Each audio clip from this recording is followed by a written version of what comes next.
반갑습니다. 마수빈입니다. 어, 이렇게라도 하지 않으면 그 휴학의 시간을 잘 보내지 못할 것 같아서 휴학 보고를 일주일마다 한번 하려고 합니다. 아마 토요일이나 일요일 정도가 될 것 같고요. 오늘은 토요일입니다. 그래가지고 지금 오늘은 4일치 일지를 보고하는 것이고 이제 앞으로 일주일 단위로 그렇게 보고를 하도록 하겠습니다. 영역별로 보고를 해볼 건데요. 먼저 일단 제가 성경을 읽고 있는 그런 내용에 대해서 이야기해 보려고 합니다. 지난 휴학 기간 동안 아무튼 시간이 너무 많아지다 보니까 마음속에 생각만 하고 있던 성경 통독을 시작을 하게 되었는데요. 민수기랑 신명기랑 여호수아 그렇게 읽었습니다. 뭐 제가 아는 바가 별로 없기 때문에 그거에 대해서 구체적으로 이야기할 수는 없겠지만 그냥 읽으면서 들었던 마음이나 그런 것들 나눠보도록 하겠습니다. 먼저 민수기에서는 이스라엘 백성들이 이제 하나님한테 굉장히 불평을 많이 하고, 그런데 또 거기에서 항상 하나님께서 도움을 주시는 그런 구조들을 보면서 정말 하나님께서 함께 하신다는 것이 가장 큰 축복이고, 사실 그것 말고는 아무것도 없구나 하는 생각을 했습니다. 그런데 그렇게 하나님께서 도우심을 경험하고도 계속 불평을 끊지 않는 그런 모습을 보니까 역시 인간이라는 존재가 굉장히 연약하구나 그런 생각을 하게 되었습니다. 그리고 민수기에서 뭐 스포일러가 될 수도 있는데 뭐 다들 알 테니까요.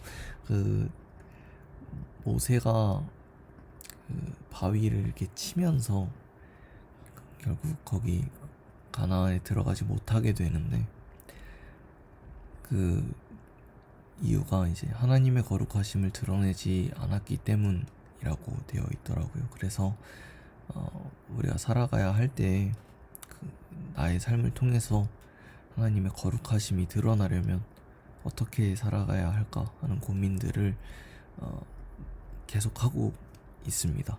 그렇게 할 수 있는 계기가 되었습니다. 다음 신명기는 이제 모세가 마지막으로 한 어떤 설교 내용인데요. 그 설교 내용을 보면서 뭐 율법이 반복되는 그런 것도 있지만 정말 공동체를 보내면서 어떤 말을 하고 싶었는가 그런 것들을 좀 볼 수가 있었는데, 먼저 하나님을 계속 기억하라는 이야기를 계속 한 것 같고요. 그리고 마지막으로 공동체를 축복하면서 이렇게 마무리가 되는데, 그 모습을 보면서 과연 나는 이 정도로 내가 속한 공동체를 사랑하고 있는가 한번 반성해 보게 되고, 그리고 만약에 나라면 내 주변 사람들한테 무슨 말을 전하는 것이 가장 중요할까 이런 것들을 생각할 수 있는 계기가 되었습니다. 네, 다음 여호수아서를 읽었을 때인데요. 정말 하나님께서 주겠다고 약속하신 그 땅을 전부 이렇게 받고 이렇게 분배까지 하는 그런 내용을 살펴봤는데, 10장 42절에 이제 하나님께서 싸우셨다라고 기록되어 있는데, 정말 아까 민수기 쪽에서도 이야기가 나왔던 거지만 하나님께서 함께 하신다는 것에 같이 그런 것들을 다시 느낄 수 있었던 것 같고요. 그리고 굉장히 많은 부분에서 하나님을 믿고 그 믿음으로 나아가는 모습들을 보면서 하나님만을 의지하는 것이 정말 중요하구나 하는 생각을 했습니다. 이렇게 해서 그 통독과 관련된 이야기들은 이 정도고요. 그냥 한 이 정도로만 이야기를 할 겁니다. 앞으로도 뭐 그래 더 이상 하려면 굉장히 어렵잖아요. 이거 성경 읽는 게 어떤 면에서는요. 아무튼 넘어갑시다. 그 다음 영어 공부 관련한 내용인데요. 이따가 이 영상 후반부에 제가 공부한 것들 타임랩스가 소개될 예정이니까요.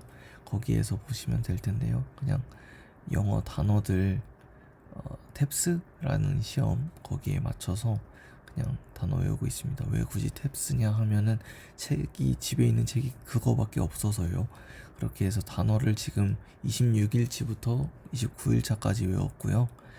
앞으로도 계속 복습을 할 예정입니다. 그리고 영어로 말하는 것, 여기에서는 특히나 제 발음과 관련돼서 좀 개선이 있었으면 해서 그 갈라디아서 읽고 있는 그 영상을 따라 읽으면서 그런 것들을 좀 잡고 있어요. 그래서 이번에는 1장 1절부터 10절까지 읽어봤고요. 연습하고 있습니다. 어디 내놓을 만한 실력이다 싶으면 한번 해보도록 할 텐데요. 그냥 저만의 고유한 성질로 간직하고 있을 수도 있습니다. 그리고 독해 문제들을 좀 풀어보고 있는데 그건 이제 고등학교 수준에서 그냥 지문들을 좀 풀고 있어요. 왜냐면 그런 글들을 읽지 않은 지가 굉장히 오래돼가지고 당분간은 고등학교 지문으로 할 것 같습니다. 네, 그렇고요. 그 다음으로 인간관계 공부에 관한 건데요. 인간관계에 대해서 제가 잘 모르더라고요. 진짜 막 공부만 하고 산 건 또 아니라고 생각하는데 인간관계를 좀 어려워해가지고 인간관계를 책으로 공부를 하고 있었죠. 그래서 인간관계의 심리학이라는 책 2장을 지난 기간 동안 읽어봤는데요. 인간관계에 대해서 굉장히 다양한 인간관계 모습을 정리해 놓은 장이더라고요. 그래서 살펴보면요. 이렇게 1차적, 2차적 이렇게 나뉜다는 건 뭐냐면 1차적인 것은 일단 태어나면서부터 그렇게 쉽게 끊어지지 않는 그런 관계입니다. 가령 이제 친인척 관계라든가 뭐 부모님 뭐 이런 게 대체로 그런 1차적 관계고요. 2차적인 관계는 그 이후에 이루어지는 뭐 친구 사이라든가 어떤 동아리라든가 그러면 보통 이제 탈퇴가 자유롭잖아요. 그런데 1차적 뭐 가족에서 탈퇴를 하겠다 뭐 이런 건 쉽지가 않단 말이죠. 그러니까 1차적, 2차적은 그런 관계인 거고요. 그리고 수직적, 수평적 이런 관계 잘 아실 것 같고요. 우호적, 적대적 그렇죠. 내 편이 있는가 하면 모든 사람이 다 내 편은 아니잖아요. 그렇게 해서 구별을 할 수도 있겠고 모이게 하는 그 원동력이 애정이냐 업무냐에서 애정 중심적과 업무 중심적 인간관계로 나뉘게 됩니다. 그리고 또 한편으로는 공유하는 그런 서로 같은 경험을 이렇게 공유하는 것이 있고 교환적 인간관계라는 것이 있는데 약간 그 앞에 거랑 비슷한 내용 같아요. 애정 중심적이랑 업무 중심적. 결국 그 교환 주고받는 것에 집중을 하느냐 아니면 함께 지내는 것에 집중을 하느냐 이런 차이가 있더라고요. 그래서 나의 지금 인간관계는 어떤 모습인가 좀 돌아볼 수 있었던 것 같고요. 발달 단계별 인간관계도 소개가 되어 있습니다. 뭐 어릴 때는 어쩔 수 없이 주어진 부모님과 살게 되고 나중에 갈수록 뭐 자녀를 낳고 가정을 이룰 수도 있고 뭐 그런 내용들이고요. 의미 있는 타인, 네, 뭐 잘 보이고 싶은 혹은 판단의 기준이 되는 그런 타인이 누가 있는가 생각을 해보게 되었습니다. 네, 뭐 아직 본격적으로 인간관계에 대한 무슨 솔루션이나 그런 것은 없어서 그냥 재밌게 읽고 있었습니다. 그리고 그 다음 독서 내용인데요. 독서는 하루씩 번갈아 가면서 그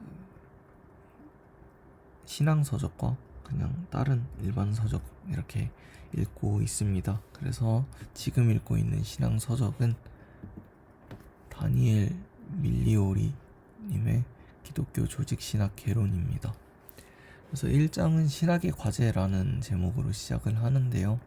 신학이라는 것이 계속 질문을 제시하고 그것을 통해서 하나님을 더 이해해 나아가는 그런 형태의 신앙이다라고 이야기를 하고 있습니다. 그리고 결국 신학이라는 것은 하나님에 대한 질문에 답하는 과정이다. 이렇게 해서 이 책이 시작을 하고요.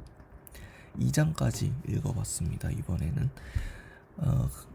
계시, 그러니까 하나님께서 계시를 통해서 남기신 것이 일단 성경이 있고요. 그리고 우리 개개인을 통해서도 말씀을 하시잖아요. 그것을 계시라고 하는데, 그것이 결국 하나님을 드러내는 방법임과 동시에 감추시는 방법이다 라는 것이 가장 인상적이었습니다. 하나님께서 드러나세요. 어떤 식으로 드러나냐면, 아무래도 가장 많이 하나님을 드러내셨다고 할 수 있는 부분이 예수님을 보내주신 것일 텐데, 그 예수님의 삶을 통해서 지속적으로 계속 하나님의 형상이 드러나는 거죠. 그 어떤 방향성이 있잖아요. 그러니까 분명 이제 성경 같은 경우에는 이제 그 안에 이제 맥락이라는 것이 있을 것이고, 그런데 그럼 지금은 어떻게 하느냐, 이것도 굉장히 중요하잖아요. 이전에 기록된 성경 말씀이 지금은 어떤 형태로 나타나야 하는가, 이것을 생각할 수 있는 가장 좋은 방법 중 하나가 예수님의 삶을 통해서 드러난 어떤 일 자체 아니라 그 어떤 예수님의 사역을 통해서 보이고 싶었던, 보여지는 그런 방향성, 그런 것들을 생각해 보는 것이 복음을 시기에 적절하게 적용할 수 있는 그런 내용이 아닐까, 이런 내용들을 담고 있었습니다. 그래서 사실은 이 부분이 제가 예전에 굉장히 궁금해했던 부분이에요. 그러니까 옛날에 쓰여진 말씀이 지금은 어떤 의미가 있을까? 특히나 이제 구약 쪽에 어떤 율법들을 보면요, 그런 생각들을 많이 했는데, 물론 제가 이 책을 고른 게 그냥 제 어떤 해결하고자 하는 질문이 있고 그것을 이 책에서 다룬다고 해서 본 게 아니긴 한데, 읽으면서 진짜 한 번씩은 궁금했던 내용들인 것 같아서 재밌게 읽고 있습니다. 일반서적으로는 종회기원을 읽고 있는데요. 왜 종회기원을 읽고 있느냐 하면은 뭐 창조론 막 그런 것을 우리가 믿는 사람들이잖아요. 그런데 그거랑 진화론이 굉장히 대비되는 쌍으로 인식되는 경우가 많이 있더라고요. 그래서 저는 또 과학에도 관심이 많기 때문에 제가 이런 부분에 대해서 한 번쯤은 생각해 봐야 되지 않을까 싶어서 종회기원이라는 책을 읽게 되었습니다. 실제로 읽은 지는 꽤 돼서 제가 휴학 기간 동안 읽은 건 6장부터 읽게 되었는데요.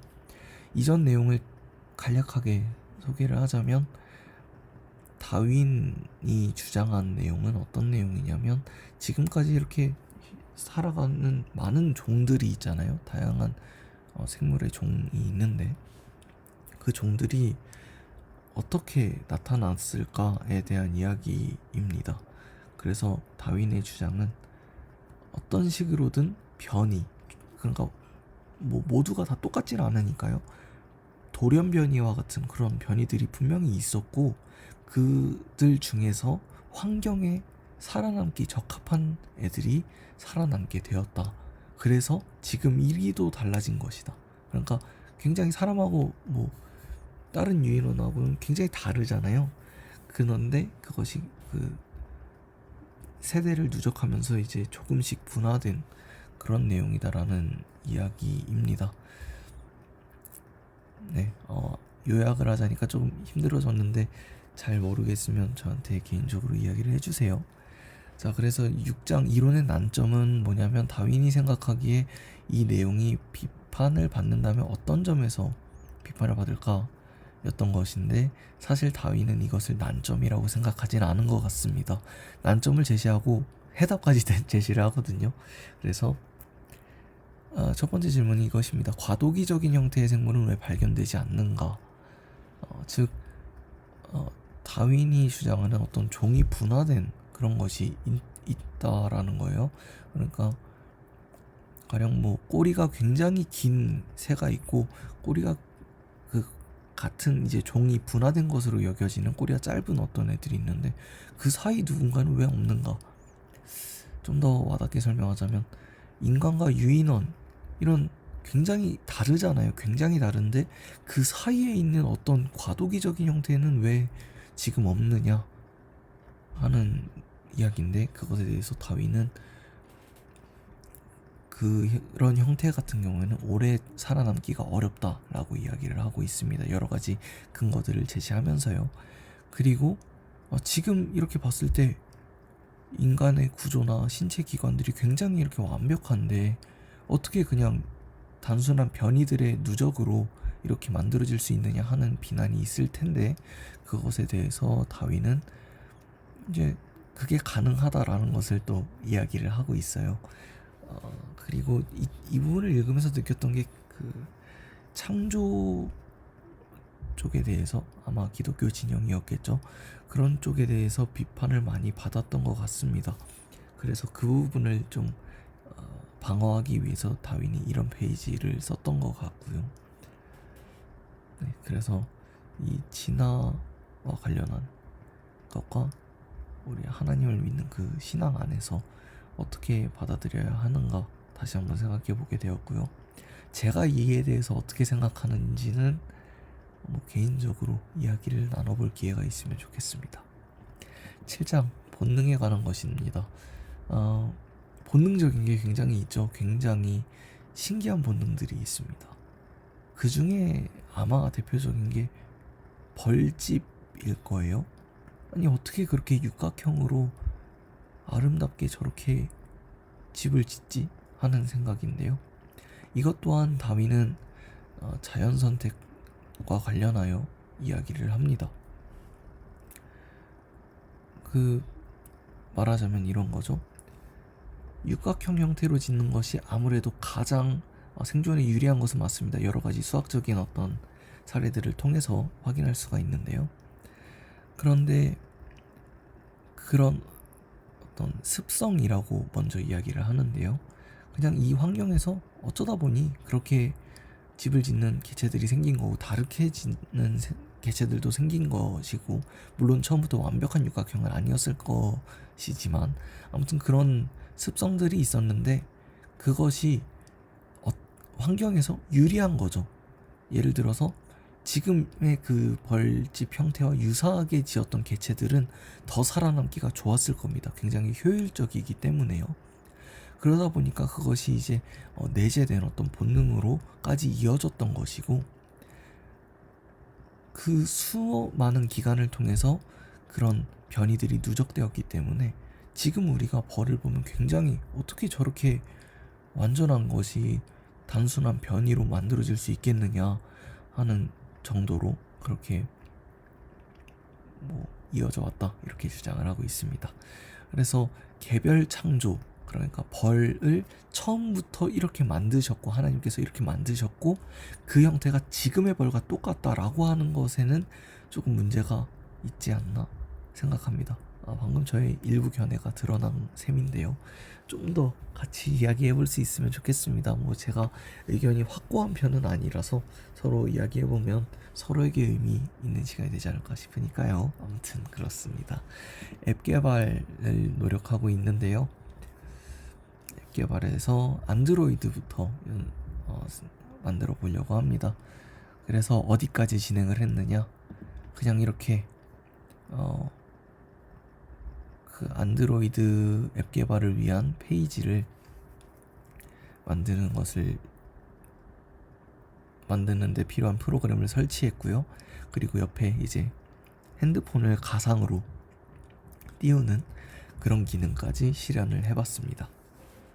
사실 이거 아무것도 안 한 겁니다. 아무튼 그렇고요. 질문과 답 있겠습니다. 질문은 누가 하느냐? 제가 갖고 있는 다이어리 같은 것이 있어서 그걸로 질문을 하나씩 받고 있습니다. 그리고 질문 여기에다가 남겨주시면 같이 보도록 할게요. 다음에는 이 다이어리에 있는 질문 말고도 포함해서 답하도록 하겠습니다. 첫 번째 질문입니다. 나는 누구의 인정을 받고 싶은가? 답은 하나님이라는 것을 알고 있지만 사람들로부터 인정받고 싶은 마음이 좀 있고요. 사실 그것만으로도 충분하지 않나 하는 아주 그 못돼 먹은 생각을 가지고 있습니다. 의욕이 충만한 삶을 살고 있는가? 왔다 갔다 합니다. 진짜 왔다 갔다 합니다. 네.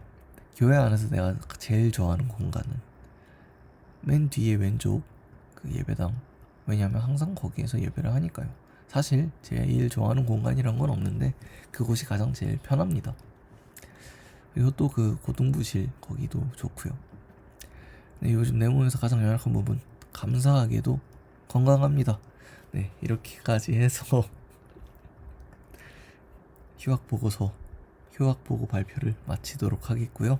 이 뒤에는 바로 제가 공부하면서, 물론 밖에서 공부할 때는 찍기 어려웠지만 집에서 지낼 때 타임랩스를 찍어둔 것들이 있는데요. 그것들 같이 보시면서 영상 마무리하도록 하겠습니다.